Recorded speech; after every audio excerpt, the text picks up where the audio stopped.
말씀하신 그때인 줄 알고 라는 제목으로 함께 오늘 은혜 나누도록 하겠습니다. 우리는 살아가면서 잊고 있거나 대수롭게 생각하다가 무슨 사건이나 말로 인해서 생각이 나서 그때 그랬지. 좋은 기억도 있고 나쁜 기억도 있고, 그때가 좋은 일로, 그 일로 인해서 전화위복이 되는 때가 있고, 기억조차 떠올리기 싫은 그때가 있을 것입니다. 오늘 본문을 통해서 예수님이 말씀하신 그때를 통해서 어떤 역사가 일어나는지 은혜 나누도록 하겠습니다. 오늘 본문 내용을 보면은 예수님은 사마리아에서 복음을 전하고 갈릴리로 가셨는데, 갈릴리 지역 중에 이미 저번에 물로 혼인잔치 하는데 물이 떨어져서 물로 포도주가 된 그 표적이 있었던 그런 가나에 이르렀습니다. 이때 갈릴리 그 상부에 위치한 가버나움에서 왕의 신하가 예수님께 가나에 계시다는 소식을 듣고 찾아왔습니다. 찾아온 이유인즉 자기 아들이 병에 걸려서 죽게 되었어요. 그래서 자기 아들을 살려달라고 청하였으나 주님은 가지 않고 그 아들이 살았다고 말씀으로 말하셨어요. 근데 그 신하는 예수님의 말씀을 듣고 돌아가다가 집에서 온 종과 만났는데 자신의 아들이 살았다는 소식을 듣게 돼요. 그래서 그 남은 시간을 물으니까 예수님께서 살아났다고 말씀하실 때였다고 말하였고, 일로 그의 온 집안이 예수님을 믿게 된 사건이에요. 그래서 이 말씀을 통해서 주님께서 우리에게 주시는 말씀을 들어보도록 하겠습니다. 일단 43절에서 45절을 먼저 읽도록 하겠습니다. 이틀이 지남에 예수께서 거기를 떠나 갈릴리로 가시며 친히 증언하시기를 선지자가 고향에서는 높임을 받지 못한다 하시고, 갈릴리 의심의 갈릴리들이 그를 영접하니 이는 자기들도 명절에 갔다가 예수께서 명절 중에 예루살렘에서 하신 모든 일을 보았습니다. 여기서 예수님은 사마리아에서 이틀을 머무르고 계시다가 이제 복음을 전하시고 예수님께서 자라신 갈릴리 자기 고향으로 가셨어요. 그러시면서 주님은 말씀하시기를 선지자가 자기 고향에서는 높임을 받지 못해요. 섬김을 우리 예수님 하고 그렇게 흔히 말하는 존경을 받지 못해요. 왜? 예수님이 어렸을 때부터 자라서 태어난 것을 보고 봐왔기 때문에 별로 신뢰를 하지 못하는 거죠. 신빙성이 없이 생각을 하는 거죠. 그래서 예수님은 환영받지 못한 줄 알면서도 갈릴리로 가셨습니다. 왜 그랬을까요? 그들이 환영을 하든지 안 하든지 그것은 예수님에게는 중요한 문제가 아니었습니다. 그들에게는 예수님을 나타내 보이시는 것이 가장 중요한 것이었기 때문입니다. 그들도 예수님의 말씀을 들어야 했고, 그 선택과 그것에 따른 결과가 어때야든지 주님은 당신이 이 땅에 오신 목적, 이루시는 것에만 집중하시는 것입니다. 예수님께서 이 땅에 오신 목적이 뭐예요? 영혼 구원이잖아요. 한 명이라도 예수 믿고 구원받는 것, 그 목적이기 때문에 고향에서 자기를 천대하든 멸시하든 자기를 환영해주든 안 해주든 그걸 개의치 않고 당신의 일을 가서 묵묵히 하셨던 거예요. 초대교회 성도들에게는 이 말씀은 자신들이 어떻게 살아야 되는지를 알게 해주는 말씀이었습니다. 초대교회 이때 당시 성도들은 복음을 전하다가 고난을 당하면서 죽기도 하고, 또 그래서 요한계시록 11장에서 보면은 사탄이 42달 동안 성전 마당을 밟을 동안 성도들은 1260일 동안 복음을 전해야 한다고 하며, 그 결과 성도들은 예수님께서 죽으셨던 세상에서 죽어야 함을 말씀하셨습니다. 예수님은 사명이 죽어야지만이 온 인류의, 지금 우리 이 한국뿐만 아니라 온 세계 인류의 영혼들을 죄에서 해방되고 구원, 영생을 얻어야 되기 때문에 우리 예수님은 죽어야 됐어요. 근데 솔직히 말해서 죽는 거 좋아하는 사람 누가 있어요? 다 싫어요. 네. 우리 할머니가 맨날 보면은 맨날 빨리 죽어야 될 텐데 빨리 맨날 가시면 그런 말씀하셔요. 근데 막상 돌아가실 때쯤 되니까 병원에 가봤어. 병원에 데려가려고 하시죠. 그런 것처럼 죽고 싶다는 거짓말. 그 거짓말이, 그 말은 거짓말이래잖아요. 네? 그런 것처럼 죽는 거 좋아하는 사람 별로 없을 거예요. 성도들이 바쁘던 상황 속에서 바울도 디모데에게 때를 얻든지 못 얻든지 복음을 전하라고 말씀하셨습니다. 이 고통받는 초대교회 성도들만 이런 상황에 처한 것이 아니라 구약시대 예레미야도 에스겔도 그들이 나가 말씀을 전할 대상들이 자신들을 환영하지 않을 뿐만 아니라 장발과 같이 괴롭힐 것이라고 말씀하셨어요. 제가 요즘에 전도하다가 어떤 인테리어 사장님이 있더라고요.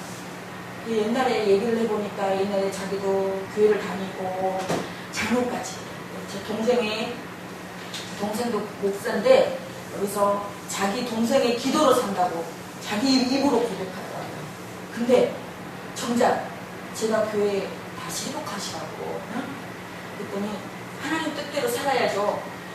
볼 때마다 이제는 살이 빠져가지고 뼈밖에 없어. 뼈밖에. 그래도 걸어 다니는 것이 나는 용하더라고요. 그러니까. 그래서 어저께 토요일날 전도하면서 그 인테리어 가게에 들어가서 이렇게 봤더니 나오더라고요. 누구 계세요? 했더니 나오더라고요. 그러더니 다시 예수 교회 좀 나오시라고, 예수 믿으라고 다시 여기 신앙 회복하셔야죠. 그랬더니 하나님 뜻대로 살아야죠. 내가 그랬어요. 그랬더니 아니래요. 자기 뜻대로 살아요. 그거 보면서 너무 안타까웠어요.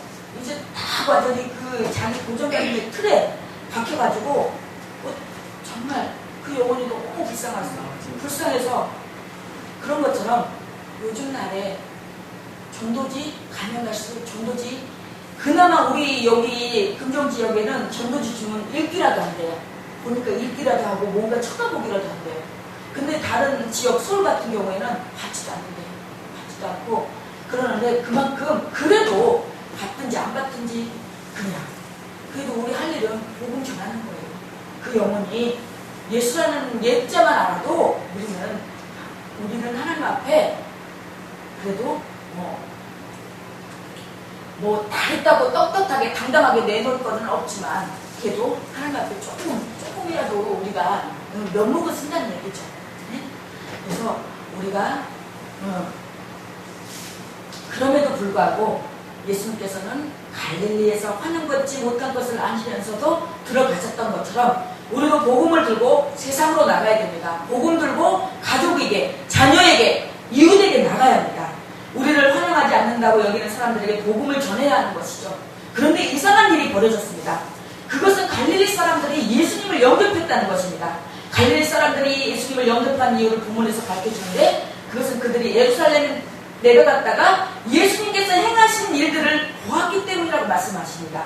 이 예수님께서 행하신 일들은 뭐냐면 요한복음에서만 우리 오늘 읽은 이 요한복음에서만 찾는다면 성전 정화하신 사건이었어요. 전에 한번 제가 말씀드렸었죠?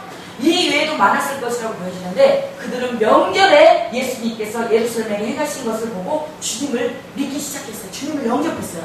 근데 지금까지 부리에 몇 가지 사람들이 지금 나오는데 그 사람들이 예수님을 만났고 반응을 했습니다. 유대인들은 예수님의 행하심을 보면서도 믿지 않았고 사마리아 사람들은 표적과 기적이 없었지만 사마리아 그 여인의 간증과 예수님의 말씀을 듣고 예수님을 믿었고 그리고 오늘 이 본문에 갈릴리 사람들은 예수님의 행하심을 보고 영접했습니다. 사실 보지 않고 믿는 것이 가장 좋다고 예수님께서 말씀하셨지만 본문의 갈릴리 사람들처럼 예수님의 행하심을 보고서라도 예수님은 영접해야 되고 예수님을 믿어야 되고 예수님을 구주로 모셔야 된다는 것입니다. 그래서 주님은 그곳에서 두 번째 표적을 행하셨습니다. 46절과 47절에 보면은 예수께서 다시 갈릴리 가나에 이르시니 전에 물론 포도주를 만드신 곳이라 왕의 신하가 있어 그의 아들이 가버나움에서 병들었더니 그가 예수께서 유대로부터 갈릴리에 오셨다는 것을 듣고 가서 청하되 내오셔서 내 아들의 병을 고쳐주셔서 하니 그가 거의 죽게 되었습니다. 이 청했다는 것은 너무나 지속적인 동작으로 시도 때도 없이 가서 청했다는 거예요. 그래서 주님의 뜻보다는 내 뜻이 앞서고 더 급하고 우선시 되어서는 안 된다는 것이죠.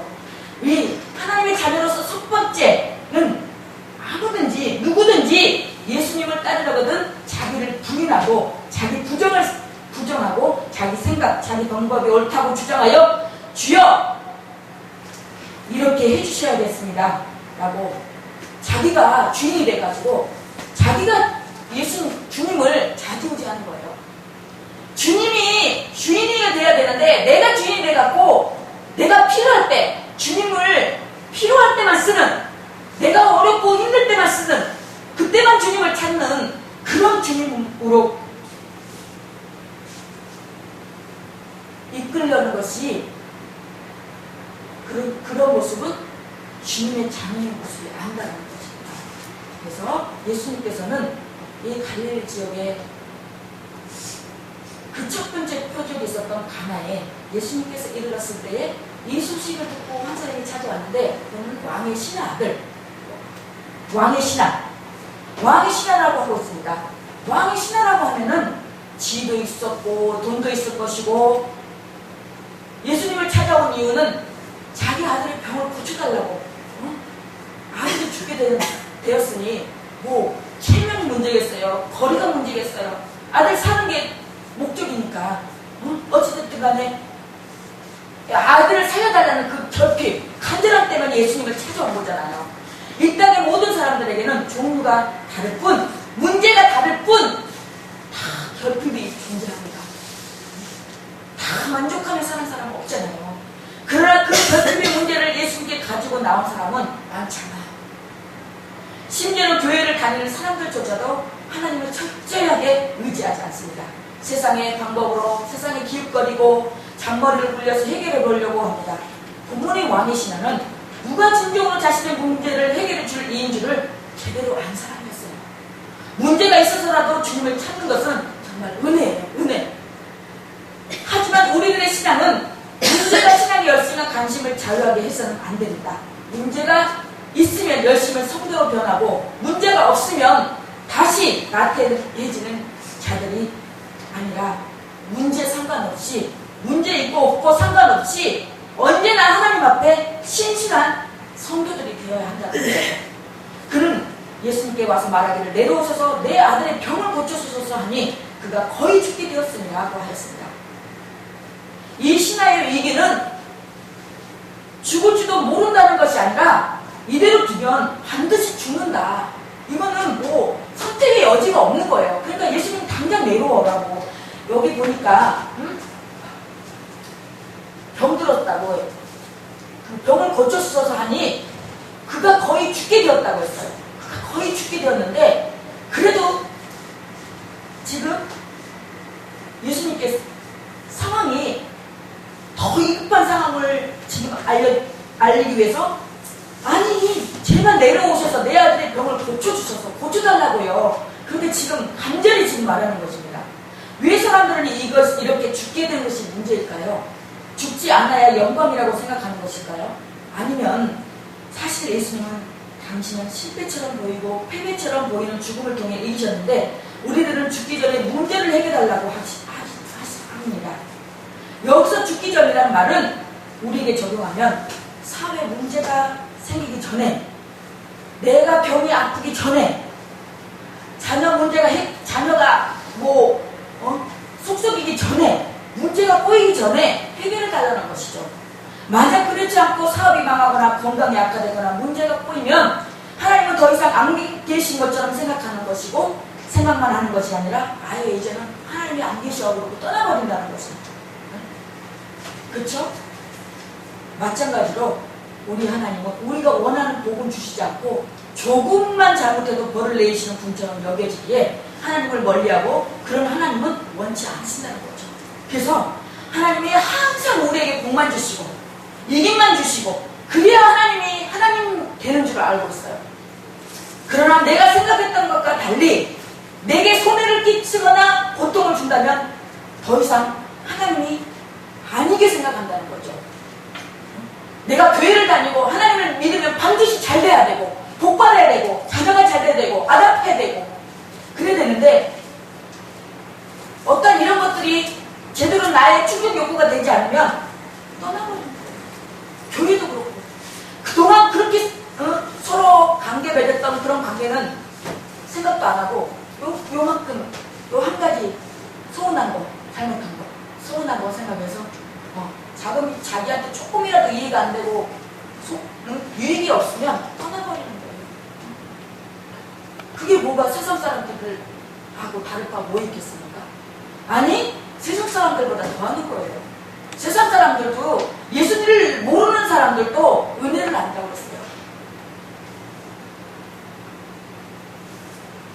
왜 많은 사람들이 이처럼 이기고 잘 되고 세상적 부와 명예가 있어야 하나님을 인정하게 된 것일까요? 그것은 각자 사람들의 가치관과 관심이 이 땅에 얽매여 있기 때문이에요.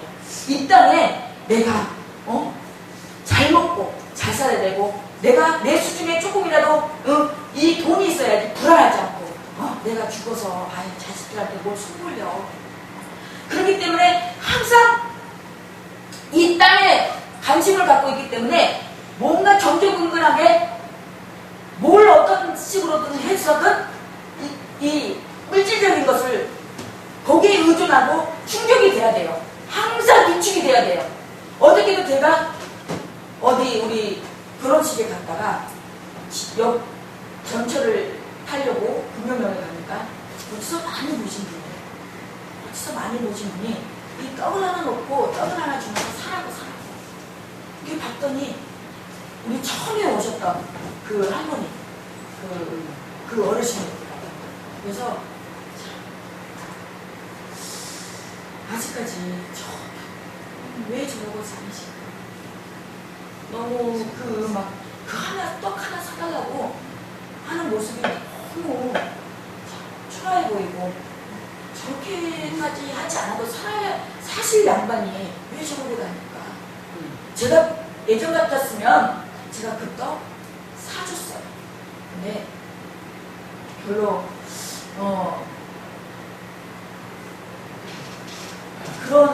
그렇게까지 해서 그 떡을 사주고 싶은 마음이 없더라고요. 솔직하게. 네. 차라리 그냥 어려운 사람은 어려운 돕는 게 낫지. 그렇더라고요. 왜?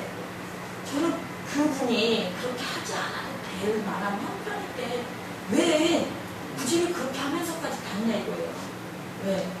그 시간에 좀 더 하나님 편에 서서 더 기도하고 그래서 그 더운데 그 떡 사지도 않는 요즘에 떡 진짜 솔직히 말해서 떡 요즘에 싸잖아요. 떡 전철 역에 가면 떡 한 팩에 1,000원 하더라고요. 1,000원. 응?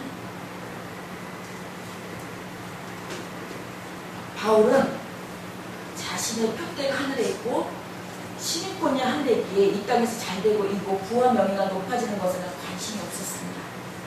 그것을 배설물처럼 여겼어요. 도리어 그는 살고 죽는 것이 하나님의 영광을 위해서만 의미 있는 것이라고 말하고 있는 것입니다.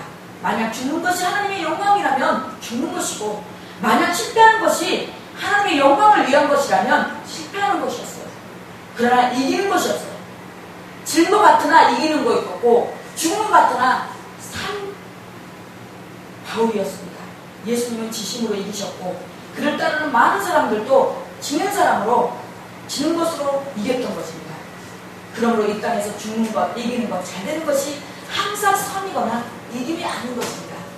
저도 어떤 일로 제가 굉장히 많이 속이 상했어요. 그래서 저도 저기에서 타당하지 않기 때문에 제가 어쩌고저쩌고 또 거기에 논리에 맞게 제가 또 저기에서 했지만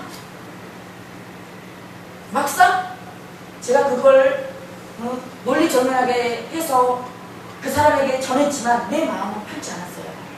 아직도 내가 아직 멀었구나. 아직도 내가 죽지 않았구나. 그걸 보면서 우리가 평상시에는 몰라요. 나한테 잘해준 사람한테는 몰라요. 근데 나한테 해코지하고 나한테 잘못을 하고 나를 힘들게 하고 나를 한 사람은 나 찔르면 그 사람이 나한테 찔렀을 때 그래도 그냥 반응이 없고 나 그냥 그래 그냥 그러고 그래 너 나갔어 그러고 그 하면은 난 죽은 거고 거기에 반응에 대해서 반응을 하면은 아직도 나는 안 죽고 내 자아가 내 고집이 내 의가 살아있는 것이 어찌됐든 간에 그는 가버나움에서 가나까지 달려왔습니다. 그 거리가 무려 34km가 되었는데 그 자식이 아프니까 한 걸음에 달려온 거죠. 50절에 보면은 예수께서 이르시되 가라 내 아들이 살아있다 하시니 그 사람이 예수께서 하신 말씀을 믿고 가더니 예수님의 선포가 있습니다. 그것은 내 아들이 살아있다 가지도 않고 말씀으로 보지도 않고 왕이야 친아의 아들을 보지도 않고 말씀으로 내 아들이 살아있다 말씀입니다. 사실 아직 죽은 것이 아니었고 죽어가고 있었던 것 뿐이었습니다. 그럼에도 불구하고 예수님께서는 살아있다고 한 것은 목숨줄이 붙어있다는 뜻이 아니라 신하의 아들의 생명이 놀라운 모습으로 회복된 것을 말씀하고 있는 것입니다. 이렇게 말씀하시는 것은 장차 될 것이 그렇게 될 것이가 아니라 현재 지금 살아있다는 거예요. 그 증거는 이 말씀을 듣고 돌아가던 왕의 신하가 길에서 마주오던 자신의 종을 만나서 아들이 살았다는 소식을 듣고 그 시간을 물었더니 예수님께서 말씀하신 그 시간이었다고 하는 것을 통해 이 말씀의 현재성을 알 수 있는 것입니다. 그래서 우리도 항상 어떤 문제가 있고 내 마음이 내 몸이 아프고 병마가 찾아왔을 때 예수 그리스도의 이름으로 치료됐다고 문제가 해결됐다고 선포하세요. 치료될 줄 믿습니다라고 기도하고 믿고 기도했으면 의심하지 말고 된 줄로 믿으세요.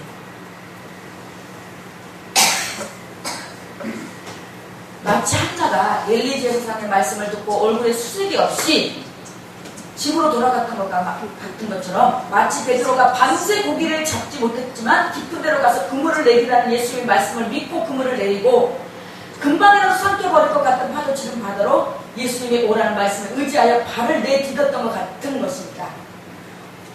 이것이 이 시대 성도들에게 필요한 믿음인 것입니다. 우리가 어려운 것이 다른 게 없어요. 믿음이 없어서 어려운 거예요. 믿음이 없어서. 우리 어르신들 이렇게 와서 이렇게 작은 적이라도 이렇게 받기 위해서 이렇게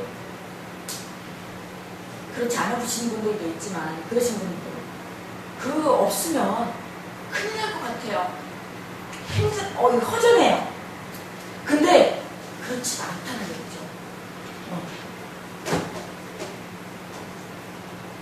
언제부턴가 한국교회는 표준신앙이 되고 말았습니다.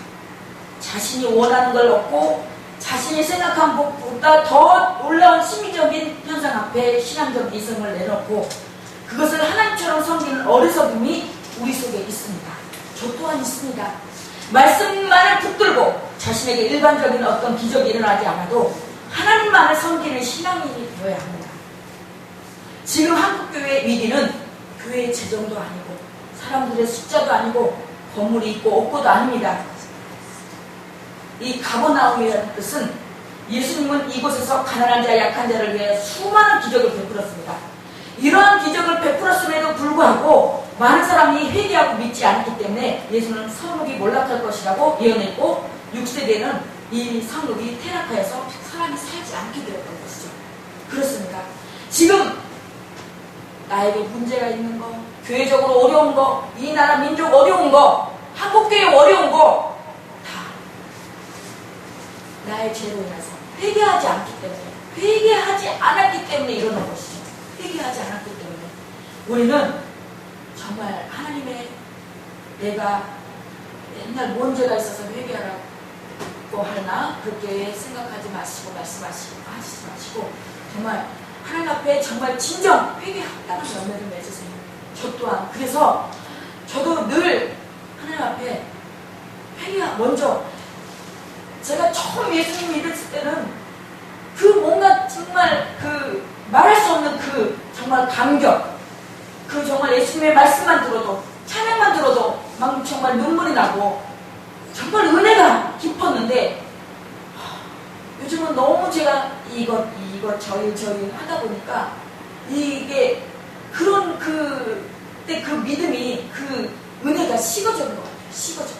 그래서 다시 한번 그 은혜가 임했으면 하는 바람이에요. 정말. 그래서 매 기도할 때마다 하나님 앞에 정말 그때 그 은혜, 다시 그 첫사랑이, 그 예수님을 만났던 그 첫사랑이 다시 회복되게 해달라고 기도하는데, 신앙이 좋다, 안 좋다고 평가하는 기준이 은사의 유무와는 상관이 없음에도 불구하고 표적이 드러나면 그가 하나님이 되는 것입니다. 진정한 신앙, 참 영성은 말씀에 근거한 거룩한 삶임에도 불구하고 말씀대로 사는 삶은 실패자의 모습처럼 보이고, 수단과 방법을 가리지 않고 성공한 사람은 능력 있는 사람, 하나님이 함께하는 교회라고 생각하는 이 세대야말로 48절에 예수님께서 책망하십니다. 예수께서 이르시되 너희는 표적과 기사를 보지 못하면 도무지 믿지 아니하리라 라고 예수님께서 책망하십니다. 나한테 이득이 있고 유익이 있으면 예수님을 믿고, 그렇지 않으면 떠나버리는 것하고 다를 바가 없다는 것입니다. 표적과 기사를 보지 못하면 도무지 믿지 못한다고 말씀하신 주님의 책망은 우리들이 다 들어야 하는 것입니다. 신하가 예수님께 와서 자신의 아들의 병을 고쳐달라고 간청했을 때 주님은 너희는 표적과 기사를 보지 못하면 도무지 믿지 아니하더라는데 너네들은 말씀으로만 믿지 못하느냐? 책망하는 거예요. 그래서 너희는 단수가 아니라 다 통틀어서 표적과 기사를 도무지 믿지 않는다는 말씀은 표적이 없으면 믿지 않는 자들에게 대한 책망이며, 표적과 기사가 없어도 말씀만으로도 믿을 수 있어야 한다고 말씀하시는 것입니다. 그럼에도 주님은 우리들에게 믿음을 주기 위해서 표적과 기사를 행하시며 당신에게 대한 믿음을 갖기를 요구하고, 이를 통해 생명으로 이르기를 기대하고 있다는 것입니다. 그러나 요한복음은 표적 때문에 생긴 믿음에 대해서 낮게 평가됩니다. 가나에서 물을 포도주로 바꾸고 예루살렘에서 이런저런 표적을 행한 후에 많은 사람들이 그가 행하시는 표적을 보고 그의 이름을 믿었습니다. 예수를 믿었습니다. 그러나 2장 23절에 예수님은 그들에게 마음을 두지 않으셨다고 했습니다. 심지어는 표적을 보고 믿는 자들이 예수님을 억지로 임금 삼으려 함을 알고 홀로 산으로 떠나버리셨어요. 그 이유는 그들이 믿음의 일시적인 믿음일 뿐만 아니라 온전하지 않기 때문이에요. 표적을 보고 믿는 사람들은 주님의 능력과 힘과 권력에 관심을 가졌습니다. 그러나 주님의 그런 것에 관심이 없었습니다. 요한복음은 오히려 보지 않고 믿는 것의 귀함을 지금 말씀하고 계십니다.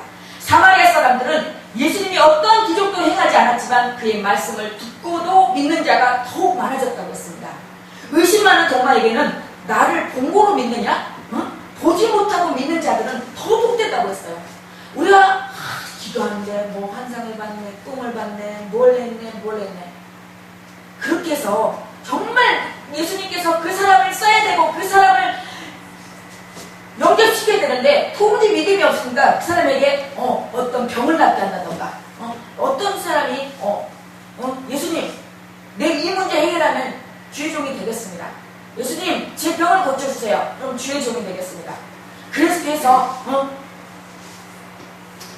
이 자녀가 이 길을 가야 되는데 이렇게 하지 않으면 안 갈 것 같으니까 그때 각자 사람마다 다 다르게 나타나는 사람도 있고 그렇지 않은 사람도 있고, 이 은사가 부여지는 사람도 있고 표적이 눈에 보여지게 나타나는 사람도 있고 다 다르다는 거예요. 그렇지만 분명히 오늘 주님은 말씀하십니다. 보고라도, 그럼에도 예수님은 본문의 말씀처럼 표적을 보여주신 것인데 이것은 보고라도 믿으라는 의미입니다. 그래서 의심하던 도마에게 말씀하시기를, 도마에게 이르시되 내 손가락을 이리 내밀어 내 손을 보고, 손가락 찔른 못을 박은 내 손을 보고, 예수님의 손을 보고 네 손을 내밀어서 옆구리에 이 못에 찔린 이 옆구리에다가 네 손을 한번 넣어봐라. 그래야 믿음 없는 자가 되지 말고 믿는 자가 되라는 거예요. 그렇게라도 해서 예수님은 영혼 구원하기를 원하시는 것이죠. 이렇게 믿음 없는 연약한 자들에게 주신 이 표적으로 주님이 당신이 원하는 결과를 얻었습니다. 51절부터 53절에 보면 내려가는 길에서 그 종들이 오다가 만나서 아이가 살아있다거늘 그 낳기 시작한 때를 물은즉 어제 7시에 열기가 떨어졌나이다 하는지라 그의 아버지가 예수께서 내 아들이 살아있다 말씀하신 그때인 줄 알고 자기가 그 온 집안이 다 믿으니라. 이 여기 보면 말씀하신 그때인 줄 알고 말씀 중심의 신앙이 확증되는 순간입니다. 말씀이 임한 때와 표적이 아들이 낳을 시간대를 비교하니까 왕의 신앙은 더 깊은 믿음을 갖게 되었습니다. 그 결과 자기가 그 온 집안이 다 믿었다는 거예요. 이 표적을 듣고 유대인들이 엘리야가 사르밧 가부의 아들을 살려낸 사건이나 엘리사가 수냄 여인의 아들을 살려낸 사건을 떠올렸을 것입니다.